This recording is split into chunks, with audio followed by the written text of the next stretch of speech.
Welcome to you wherever you are around the world from the TBC InTV studios here in Dubai.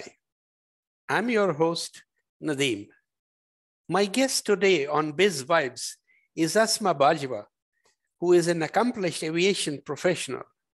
She was kind enough to share with us the circumstances that led her to make the move from employment to entrepreneurship and why she chose Dubai as her permanent home. Born and brought up in the UK, Asma came across as a strong businesswoman who focuses a lot on people. She is the founder and managing director of her HR consultancy firm in Dubai, named appropriately PeopleFirst.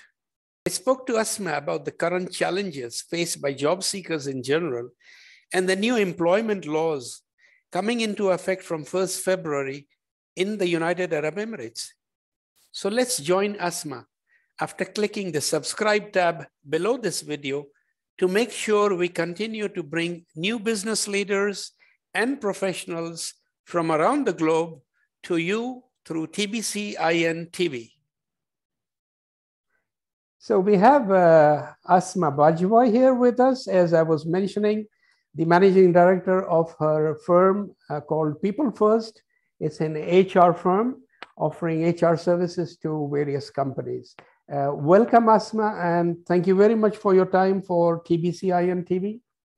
My pleasure. Good morning to you. Good morning, Asma.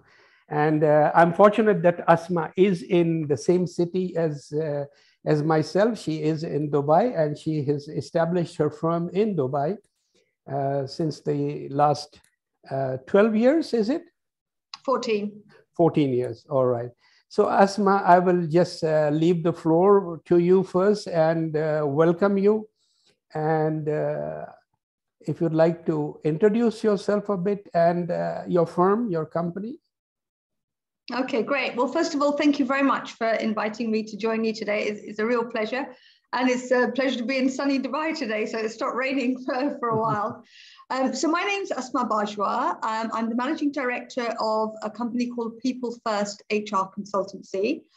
We are a strategic HR consulting practice, which is based here in Dubai with an office in London. And we're just looking at this year and expanding across other countries in the GCC as well.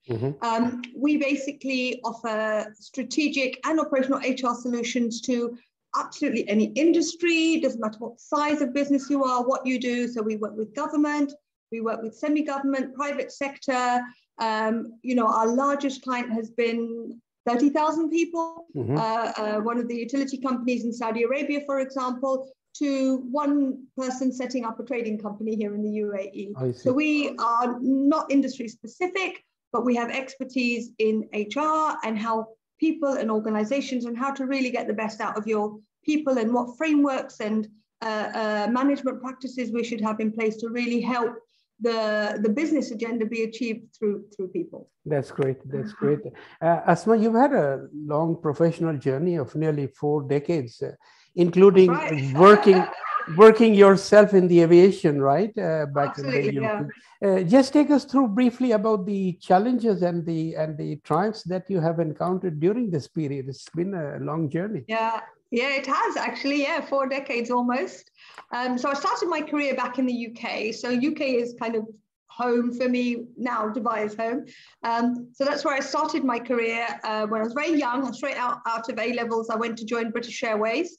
And I spent 22 years with them actually, but I was very fortunate that I managed to work in different parts of the organization. So I spent a lot of time in frontline roles. I worked with the crew, I worked with the ground, I was in uniform, I was sitting on a check-in desk at one point, I was in sales and marketing, and then I kind of moved into HR through the training and development route. So at one point I was looking after all of the UK airports training portfolio from a customer service perspective, which was about 12 airports.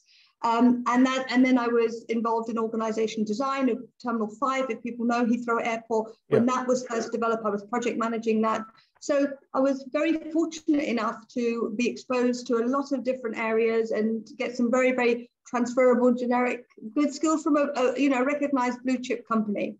So I spent 22 years with that. I actually, during that time, they were a great employer, if I have to be honest.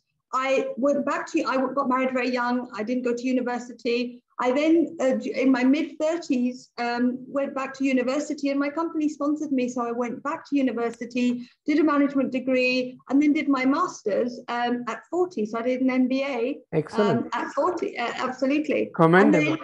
Absolutely, yeah. And that, my kids were studying at the same time. In terms of challenging, that was a quite challenging time because I had issues on a personal front. Unfortunately, my husband was very sick for a long time and wasn't able to work. So not only was I kind of, making sure the house was running and those kinds of things, but also a carer for him almost on a full-time basis while I was holding down a job and trying to further my career through education. But I managed to do focus and continue to do well. Were you still with British Airways during this period?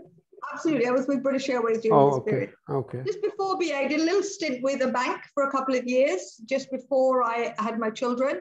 Again, that was a very interesting experience. And then I decided, my husband actually kind of got an opportunity to, I think the country, the weather, all of this was a bit better for his health. So he was moving to the UAE. So I kind of followed him here, not having a clue what I was going to do, and came to the region. All I knew at that stage was, well, I have very transferable skills, so I'm sure they're going to come in handy. So I left BA after 22 years, which was like a long marriage. It was a difficult decision because I'd progressed and really done well in my career there. And I loved what I did. But I came here and I was initially, my first role was to go into an industry that I'd never worked with before, which was Telco, as their HR director, to go in and set up a company that was just about to launch. So it was an amazing challenge, absolute steep learning curve. But I really thoroughly enjoyed it. So I went in as the HR director for Do at that point. And at that point, they hadn't launched the brand or anything. So I was expected to go in and really set up the whole HR framework.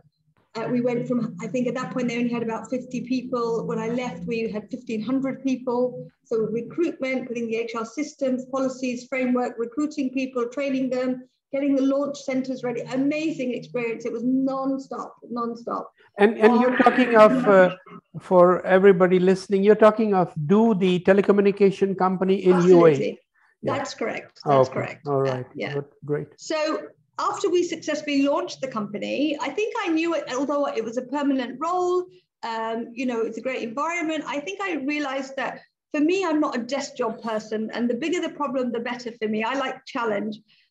So I'd got an appetite for challenge, really, and I decided not to stay there, although, as I say, it was a permanent role. And then I got an opportunity with Abu Dhabi Airports Company, and they were then going through a privatization phase. So the Department of Civil Aviation was moving to set up Abu Dhabi Airports Company. And in that process, they had to almost right-size the company by half.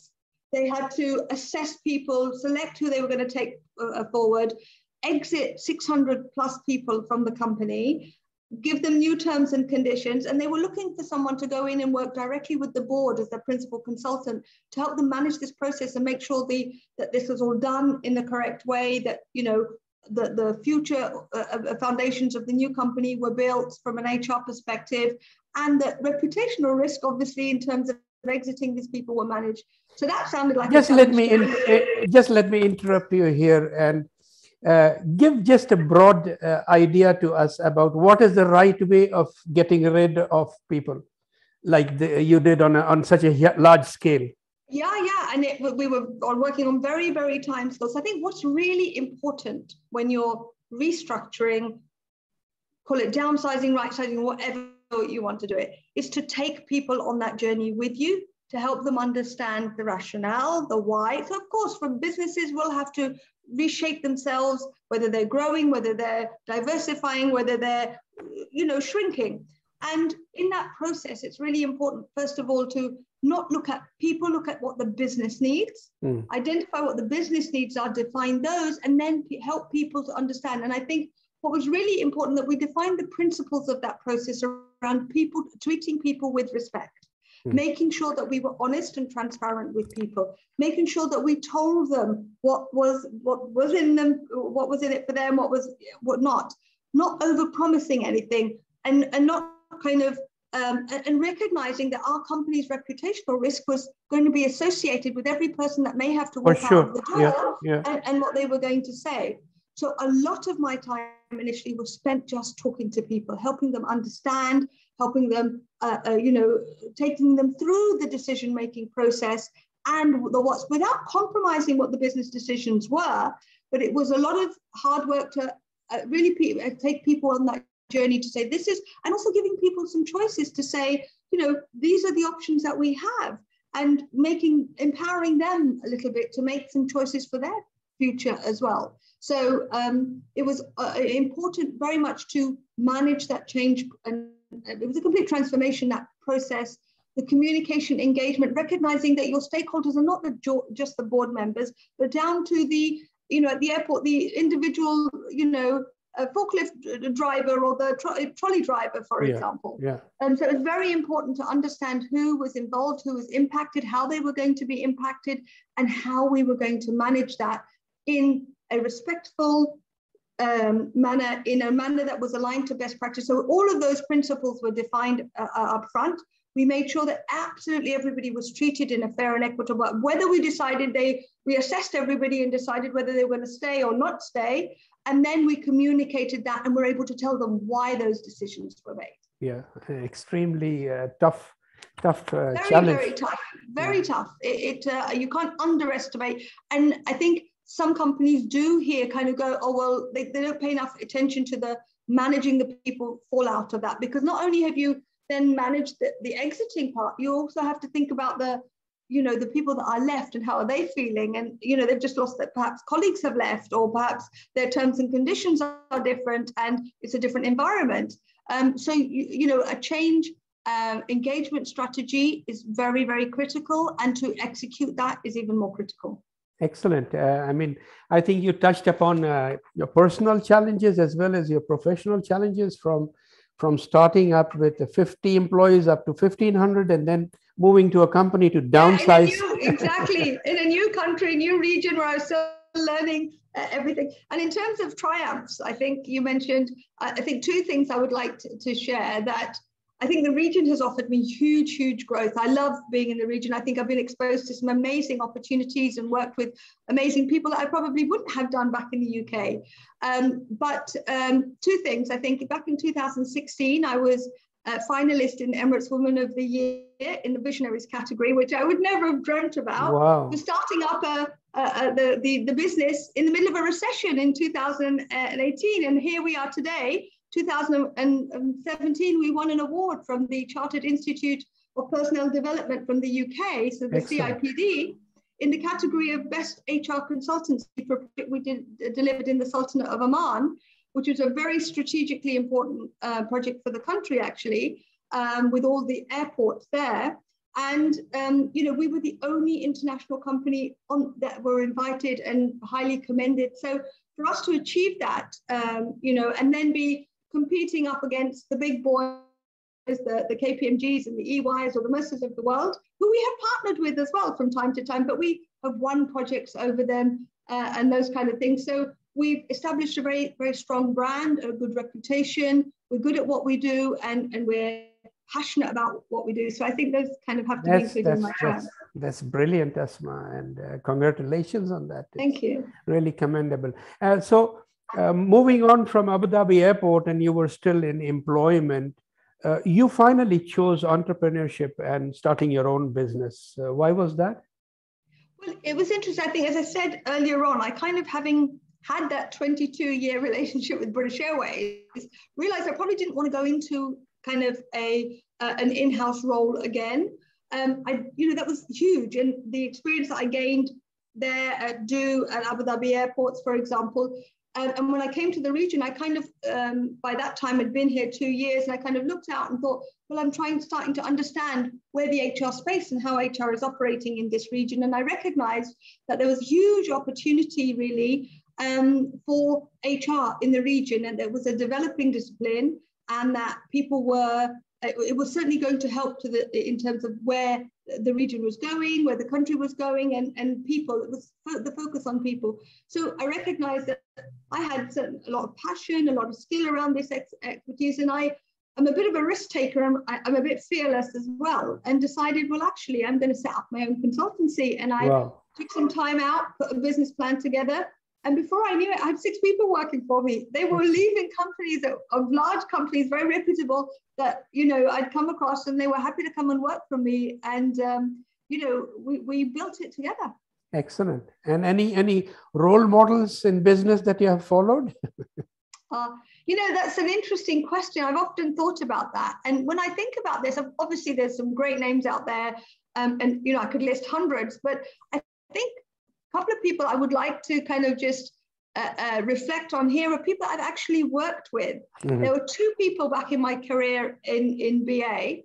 One was my direct manager, who I think it contributed hugely to my own success, because she gave me empowerment. She allowed me, and she trusted me, and she kind of really, so I think as a manager, as a leader, that's something I always learned and kind of aspired to. There was another person that I worked with there who was amazing, and she would handle the most difficult situations in the kindest voice and softest communication delivery that you think, how did she get away with that? With that? So there's a lot of things that you can learn from other people. All right. And then, of course, there's one client of mine that was here who was such a visionary, and he, you know, runs a very, very diverse group of businesses now.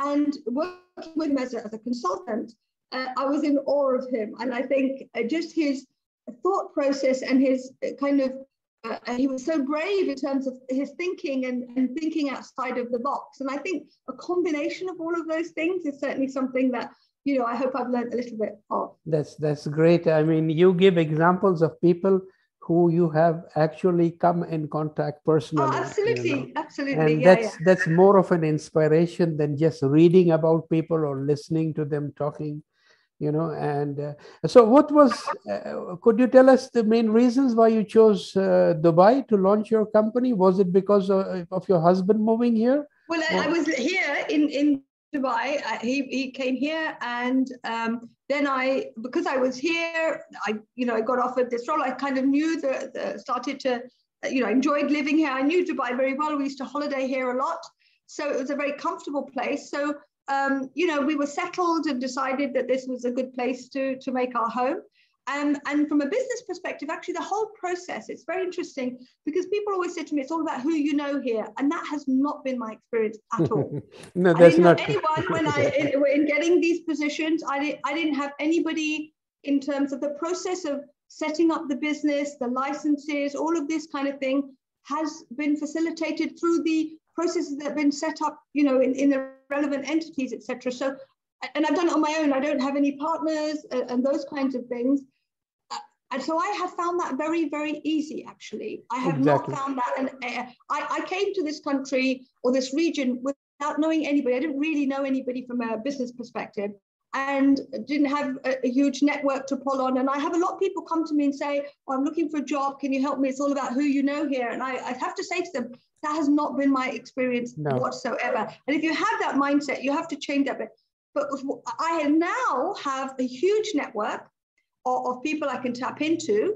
And yet, from a business perspective, I've never had to go and knock on anyone's door to say, please, can I sell you my wares? Yeah. Because we just about managed to keep up with the inquiries we get directly. So my network is not going, I don't even try to go and sell to them. It's more around using them as and when I need to. For example, we've just secured a really huge project with one of the government entities, one of the Emirates, and all of their government entities to develop technical competencies, actually. Excellent. Yeah. Amazing exposure and opportunity for us. I'm really excited about it. It starts next month. Excellent. And as part of that, they asked us to provide them a list of about 25 different industry subject matter experts, from healthcare to public prosecution, judiciary, urban planning, you name it. It was so broad. And within 4 days, literally within 4 days, I was able to speak to these people that I had in my network, ask them if they would be subject matter experts to validate what we were doing because of the technical nature of the deliverables, etc. And I was able to provide them a list of these are the people. Yeah, so it's amazing. And people, I think, tapping into that when you need to is a really, really important thing. Absolutely, Asma. I can vouch for whatever you say, because I've been here 25 years. And maybe during setting up your company, what you talked about, getting all the licenses and all, it's even been made more easier in the last couple of years. Absolutely, even absolutely. simpler and now. This was 14 years ago. Yeah. So you know, and even simpler. So absolutely. And this is a question I ask usually anybody I interview, and a lot of people who have just visited Dubai or who have lived here for a short while, you know, everyone says we want to come back or we would like to be here. It's a place of choice for many people around the world. Yeah. It's interesting. My family have kind of all moved back to London now. My son, who works with me, he's from an HR background as well. He's just opened our London office. So I'm here on my own and I have no plans to go back. I love it here. Okay. Looking back at the time that you started your company, Asma, and speaking specifically about the UAE HR scenario, how do you think has the HR business environment changed over the years? Because you've been in operation here in the field for more than a decade now. So how has it changed? I think it's changed significantly. The first thing that I've been really pleased to see, I think, when I was working in Abu Dhabi, sort of, you know, at ADAC, Abu Dhabi airports, just before I set up the consulting, I was working with, you know, I think, and going back to do projects there after maybe 10 years with the same clients, because I have been invited back, for example, I'm seeing the growth of UAE nationals for me in the HR space has been, it's so pleasantly, you know, to watch people to say, actually, when I was here 10 years ago, you know, I was leading the way, and now they don't need that same level of support and advice. So I think seeing the growth of, you know, that has been invested in these people is amazing. Secondly, I think businesses, which I'd like to focus more on, is businesses are starting to much more appreciate the importance. HR is not a back office function anymore, and it is a partner to the business, and that more and more businesses and astute business people are recognizing that it's important that HR has a space at the table early on. I can remember from my experience in Do that one of the very, very senior managers saying to me, they asked me to do something, and I said, well, I challenged and said, well, why do we need so many people, or whatever it was I said. He said, but HR is just supposed to do what you tell them to do. And that, from that to now, actually people with asking HR for, well, HR should be doing this, they should be leading this, as opposed to telling them. So it's moved from an administrative personnel function for sure to becoming a more of a business partner to the business.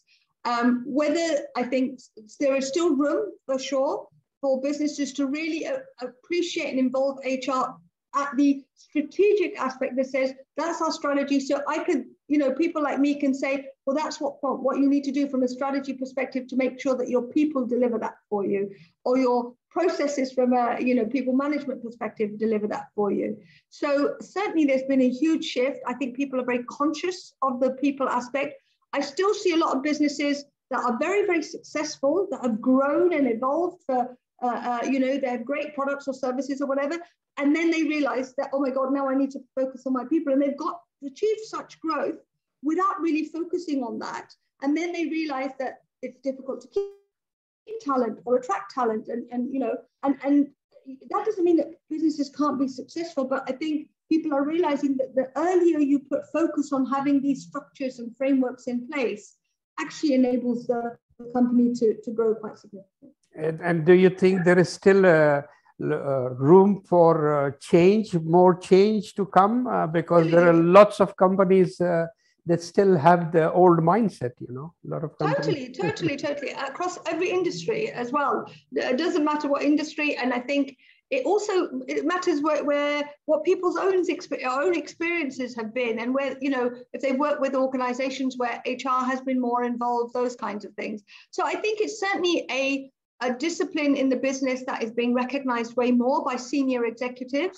I think HR professionals play a really important role in making sure that they are present, that they are that they have the credibility to be around the table, that they understand the business, rather than acting as a police that says, well, you can't do that because this says this. But, you know, thinking outside of the box, what policies and can we create to enable, for example, this without compromising legal or regulatory requirements? So I think having that consciousness from a business HR perspective, that understanding the business and understanding what that means and articulating that and being able to influence. I think influencing skills are very, very important in the kind of roles that we play, or any HR person, you know, and building rapport with, you know, finance is probably one of the biggest areas that you struggle with when you're trying to put something forward because it costs money, for example. Yes, yeah. But I think building relationship with the finance team, doing the costing, understanding, helping them see the value sometimes is really, really important. So I think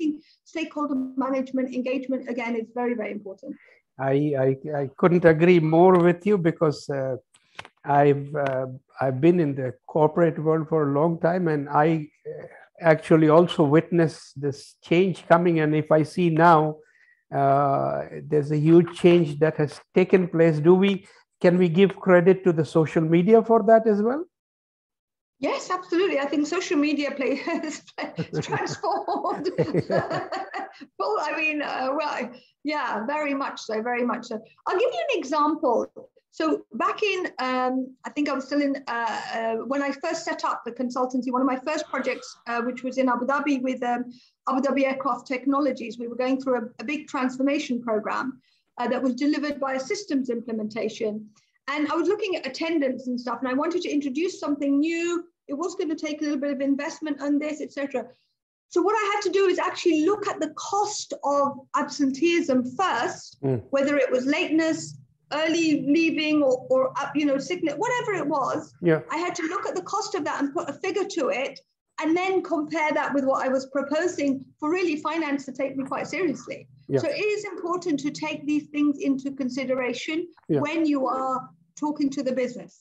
Absolutely. And finance always needs hard figures. Any business, you know, even as an HR person, you're part of that business. You have a responsibility towards the bottom line. So I think it's important to keep that cap on at all times. And very quickly, do you think post-COVID HR business has boosted in the UAE? I mean, has it grown because of? Because of COVID, I think businesses have suffered because of COVID. No matter, you know, a lot of industries, they're obviously have benefited from it. But I think, you know, if you look at recruitment companies, for example, you know, freezing hires, people were reducing numbers as opposed to growing. So I'm sure, you know, a lot of businesses have suffered. And I think whether there would have been businesses that had to suddenly put pay cuts in place, and that, now did they all suddenly take advice from HR specialists, you know, while cash was being preserved, while they were under pressure, time, money was of the essence, and those kind of things? I'm not sure. I would say yes and probably no. And this year, I think as people have started to settle, I see huge, you know, kind of our pipeline is solid for this year already, touch wood. But I think, you know, we continued to work through. I think we were able to do is reduce costs of what we do, certainly through remote working.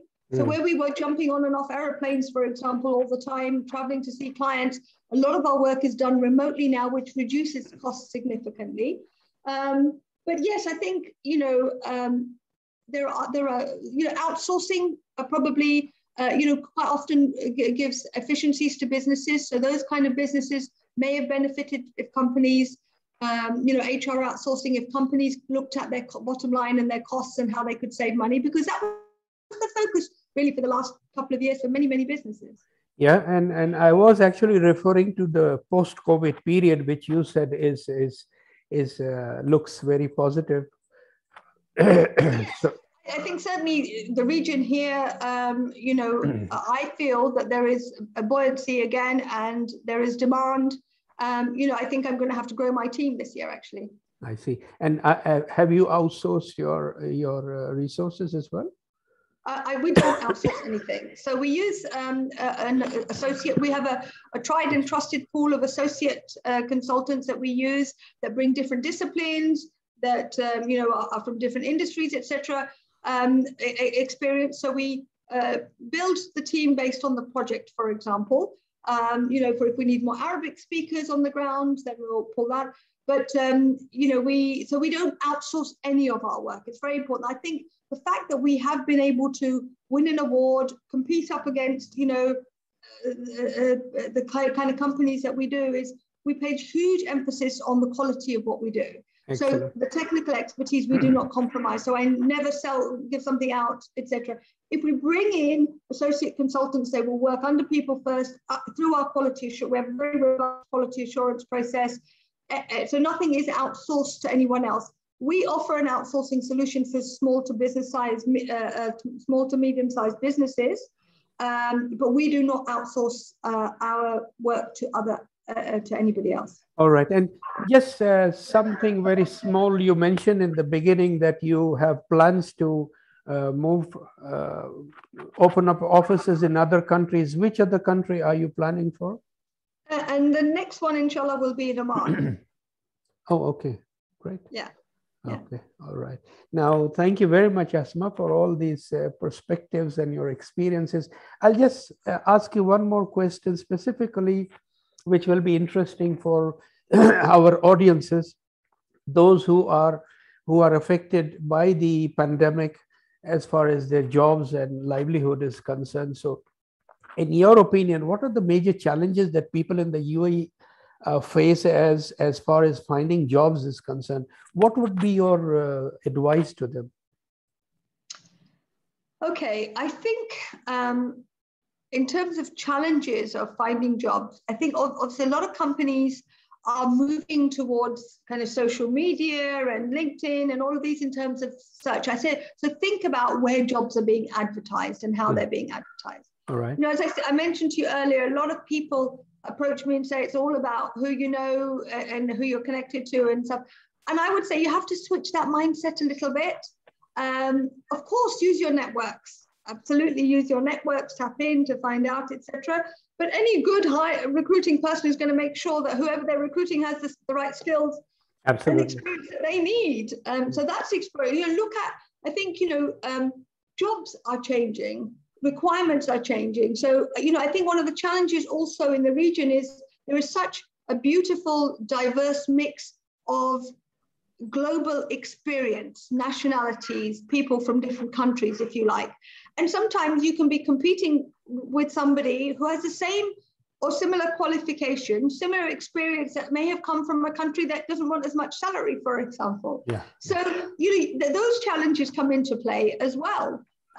So I think it is important to, keep abreast of the market, the changes of where jobs are being advertised. I think, how am I going to promote myself? What am I selling? Really focus on how, your CV and what that looks like. I read CVs sometimes. I think, did anybody really even proofread this? So don't let that happen to yourself.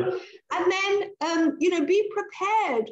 Preparation. If I'm interviewing somebody and I always ask, how did you prepare for this interview? I didn't prepare, and they feel good about it. I'm like, you didn't prepare. I want to know that you were bothered. I want to know that you've taken time, etc. So not just about finding out about the company, but what it is that you are selling and promoting about yourself. Have that 30-word statement that says what you need it to say, that summarizes your key skills. People aren't interested whether you have 2 dogs or where you live. They want to know what you bring to the table. Absolutely. So there are a lot of techniques, around preparation and making sure that you are fit for this. And does this suit you? I think that's important as well. Excellent. Thank you. And, as a career advisor, these are exactly the same things that I keep repeating to people who contact me. It's first of all the mindset.